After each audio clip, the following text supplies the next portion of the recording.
Hey, my name is Nina Kiel. I'm a diversity and inclusion consultant who's been working in games for more than a decade now.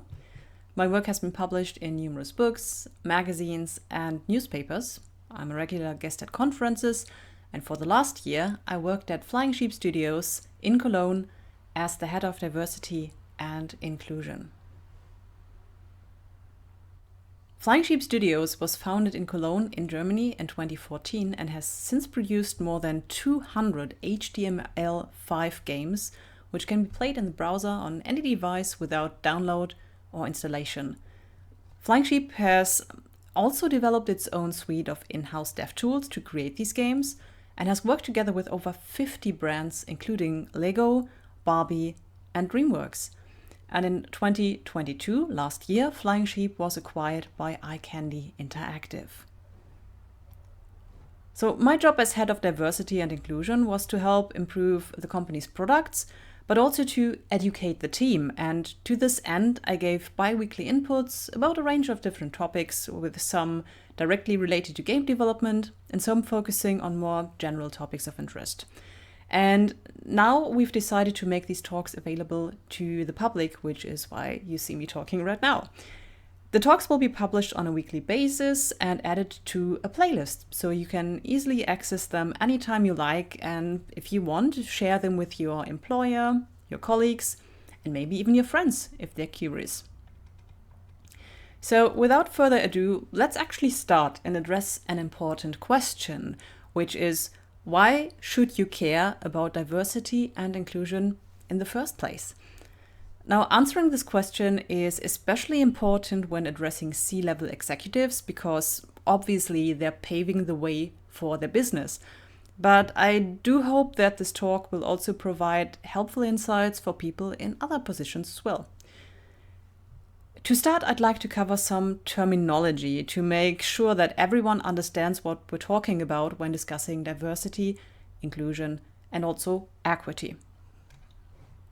So diversity is any trait or dimension that can be used to differentiate groups and people from one another. There are many such traits, including, but not limited to, for example, gender, race and ethnicity, religion, social class, or disability.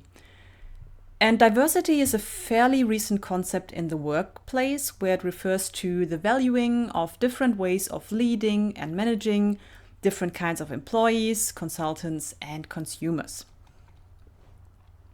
The next important kind of terminology for us is inclusion, which is the maintenance of an environment that welcomes, respects, and supports the participation of all individuals or groups of individuals with their differences, and especially those who are disadvantaged and have suffered discrimination in one form or another. And behind this concept is the idea that everyone should be able to use the same facilities, take part in the same activities, and essentially shape the world. And then finally, I'd like to talk about equity, or the difference between equality and equity. So equality means being equal in status, rights, and opportunities. And it also refers to the practice of allocating the same resources and opportunities to all people. But as you can see in this picture, equal opportunities don't necessarily lead to equal outcomes because not everyone starts from the same situation, right? So equity recognizes that each person has different circumstances and allocates the resources that are actually needed to reach an equal outcome. So the people in this picture receive very different resources, which may initially come across as unfair and unequal, but this is done specifically to level the playing field. And now that we got this covered and everyone hopefully understands these key concepts, we can actually start talking business.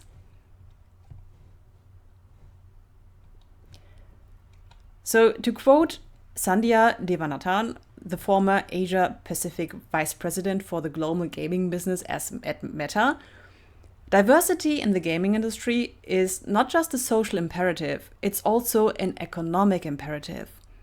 And that's true for a number of reasons. First, diversity is a source of creativity and innovation because when people bring different perspectives and ideas to the table, they're much more likely to find unconventional solutions to business challenges. They're more likely to develop new products and open up new markets, which is very valuable.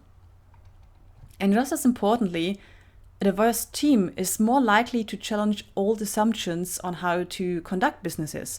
And this disruption can lead to meaningful long-term changes that a company then benefits from. Second, that's also important, there will be major changes in the workforce in the foreseeable future. So for example, women are expected to become an important driving force for future businesses because they have caught up in terms of higher level education and offer a range of valuable skills, especially in terms of communication and problem solving. We already see this happening in the games industry because the number of women and also gender minorities has increased significantly in the last decade. And in addition, there's also a generational change in the workforce. So the World Economic Forum predicts that in just 2 years, in 2025, 75% of the global workforce will be made up of millennials. And according to a survey that was conducted in 2016, 47% of millennials are actively looking for diversity in the workplace when they're sizing up potential employers.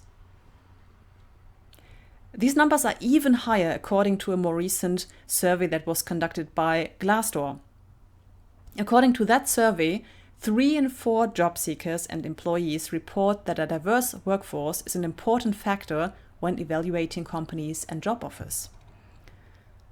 And this commitment to diversity and inclusion can also be found in the games industry. I'd like to stress that. According to the most recent IGDA Developer Satisfaction Survey, 87% of respondents felt that diversity in the workplace and 90% felt that diversity in the games industry was somewhat or very important. That means if businesses don't open themselves up for this diversified talent pool and establish a work culture that really values diversity and inclusion, they risk losing out to the competition, plain and simple. What's also important to consider is that diversity attracts diversity.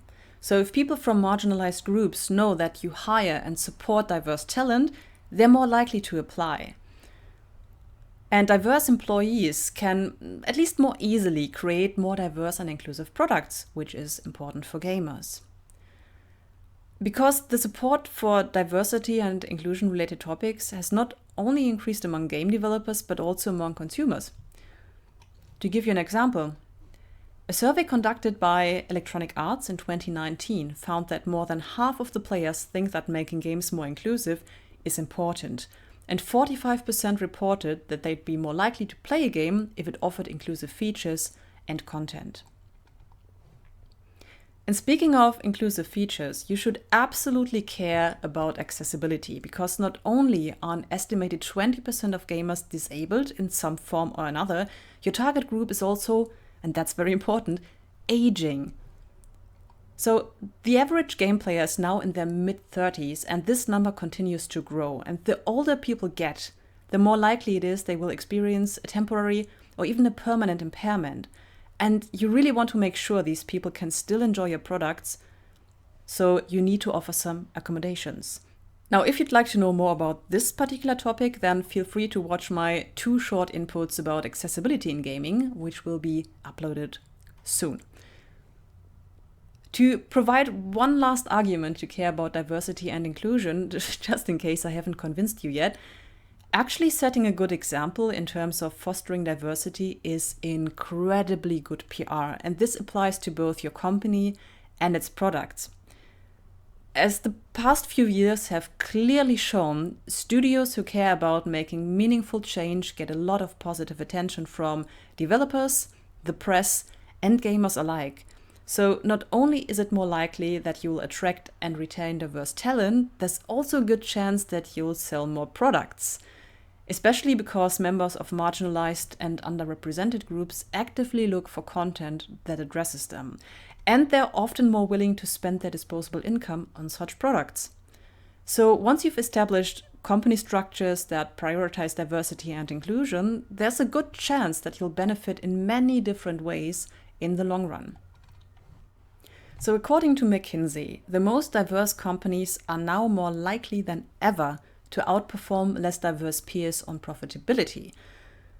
I hope these arguments clearly show that making your company more diverse and more inclusive is not just the morally right thing to do, it's also simply good business.